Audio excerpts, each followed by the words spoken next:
that I learned a bit more about Islam slowly by slowly. I was starting to see a lot of people wearing hijab.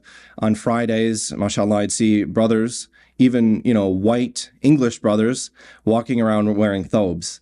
So it was getting normal for me to see Islam around.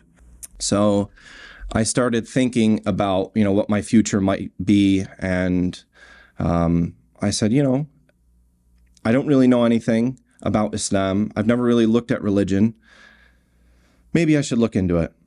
So it's shortly into this, my parents come to visit me in Leicester. And when they come visit me, we're going on a little bit of a tour through various places, and I start touring them around the city where I go to school.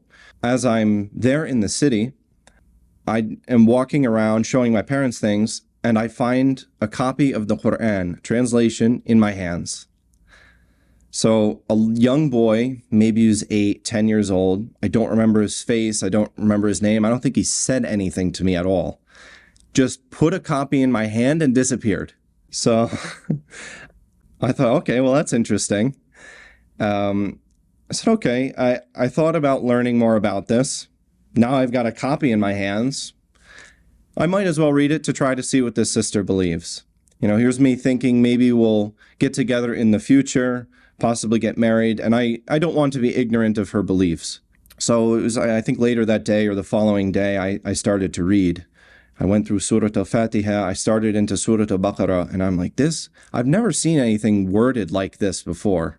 In the background, I'd actually been thinking a little bit about religion in general and what things might be. And as I mentioned, I was an atheist, I hadn't thought more, but when you have all this time to yourself, there's not much to do. And I was actually having some difficult time